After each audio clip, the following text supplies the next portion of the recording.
bienvenue à Plovdiv. Cette ville millénaire illustre à merveille le brassage culturel qu'a connu la Bulgarie au fil de sa longue histoire. Un creuset qui remonte aux Thraces, à Alexandre le Grand, à l'Antiquité gréco-romaine, aux Ottomans et aux Slaves.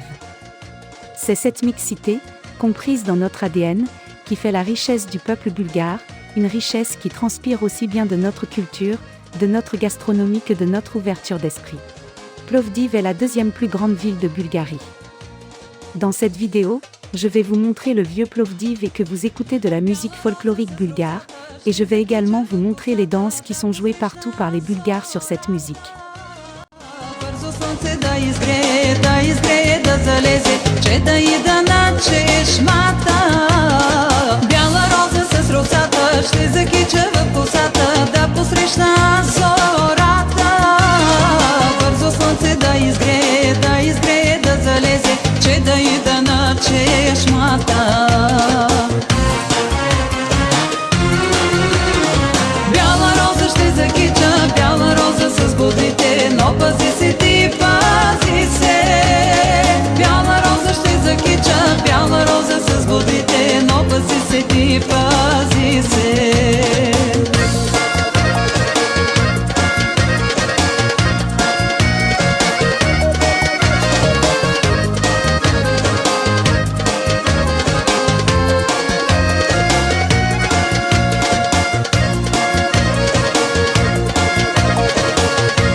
Чешмата, срещнах момъка позлата, с черни очи като маслини. Яка чернобрано конче, чудни думи той ми рече, в любов ли се обрече. С нощи вечер на чешмата, срещнах момъка позлата, с черни очи като маслини. Яка чернобрано конче, чудни думи той ми рече, в любов ли се обрече.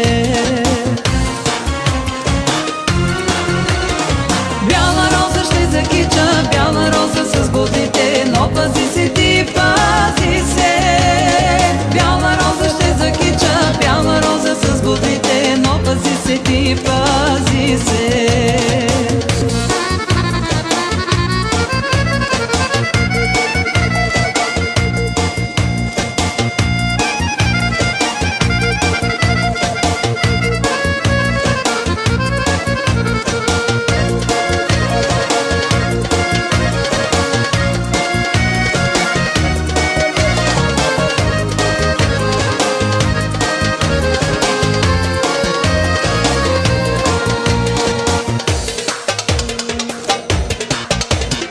Вече съм мома голяма, много лесно се не давам, дали той не е измама. Малко хитро ще опитам, този момък ще изпитам, бяла роза в косата. Вече съм мома голяма, много лесно се не давам, дали той не е измама. Малко хитро ще опитам, този момък ще изпитам, с бяла роза в косата.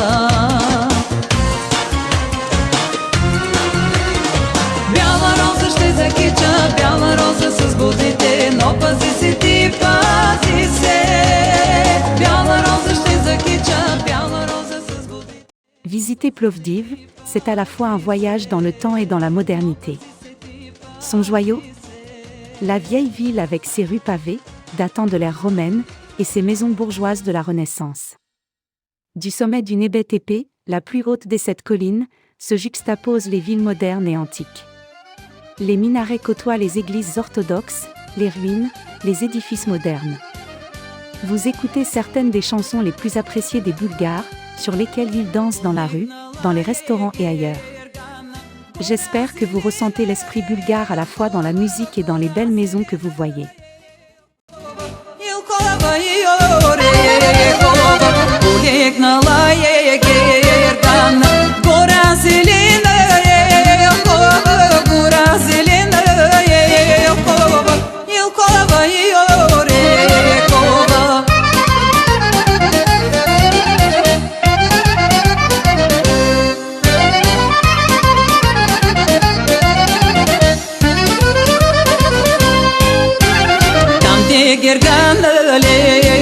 лежеше, после тревата сълъхнеше, после тревата сълъхнеше, на дърво листата пека, там де гергана лежеше, после тревата сълъхнеше, после тревата сълъхнеше, на дърво листата пека.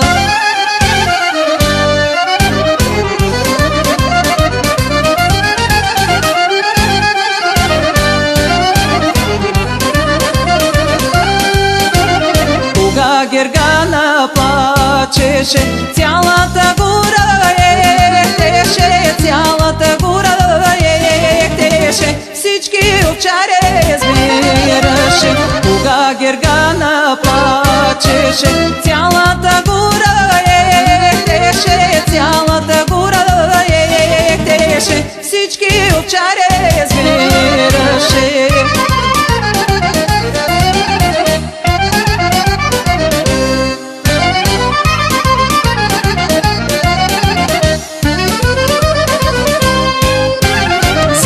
Си няма Гергана, миличка майка едничка, маката да се скаже, на сърце да е олекне. Защо си няма Гергана, миличка майка едничка, маката да... En empruntant les rues étroites de la ville, il est possible d'admirer d'immenses maisons bourgeoises de la Renaissance, déployant une gamme de couleurs allant du bleu, au lilas, au jaune. Faites de bois, ces magnifiques demeures construites au XVIIIe et XIXe siècle incarnent le réveil national bulgare. C'est de ces résidences cossues et des monastères que s'est fomentée la résistance à l'occupant ottoman qui a conduit à l'indépendance de la Bulgarie en 1878. Plusieurs de ces demeures cossues ont été transformées en musées, notamment la maison Kuyumdzioglu, occupée par le musée d'ethnographie, et la maison de Dimité Gorgiadi, qui abrite le musée d'histoire et de la Renaissance nationale bulgare. Au détour de ces riches résidences se dresse la maison de Lamartine.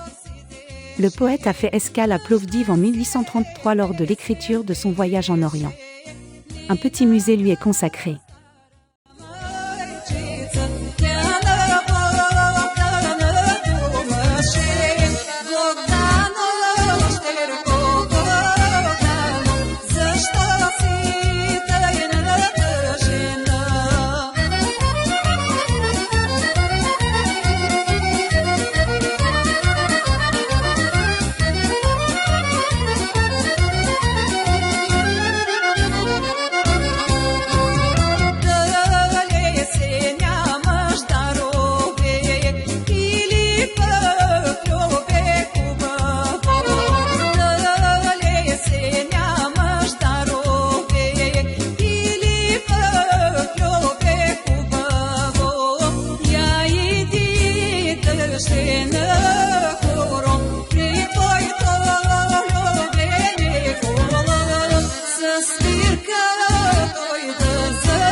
Dès qu'on entre dans la vieille ville, on a l'impression de pénétrer un musée à ciel ouvert.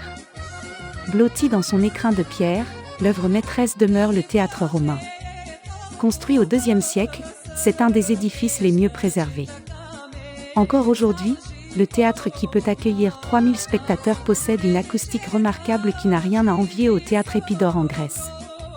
Découvert et restauré il y a 50 ans, l'amphithéâtre, toujours en activité, présente chaque année sur cette scène magique des spectacles folkloriques, du théâtre, des opéras. La chaîne a une vidéo sur l'amphithéâtre.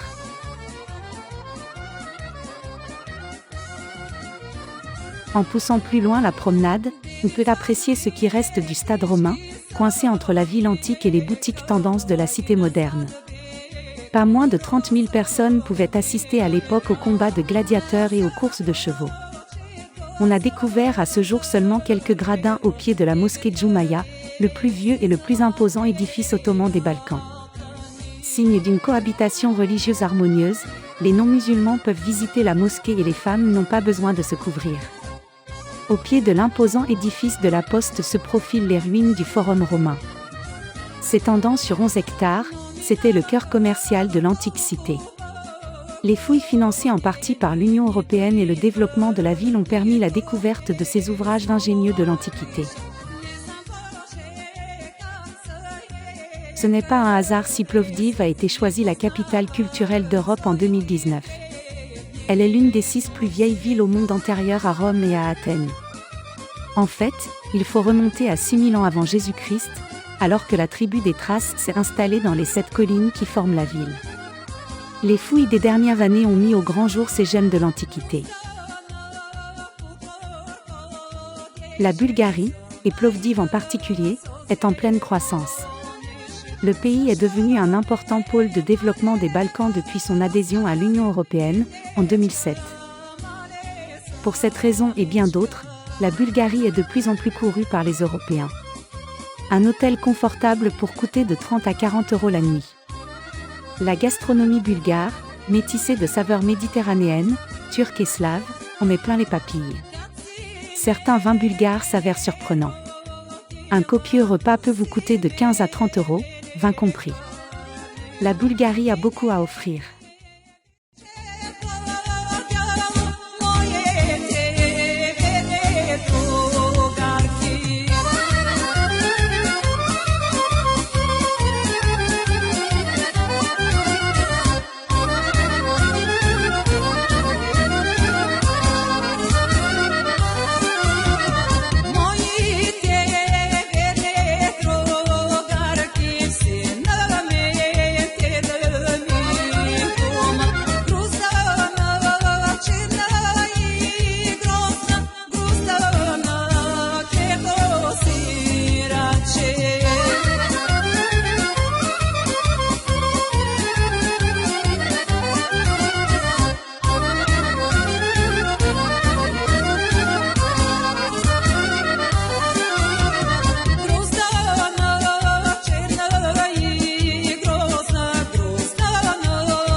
N'oubliez pas de vous abonner à la chaîne, à bientôt.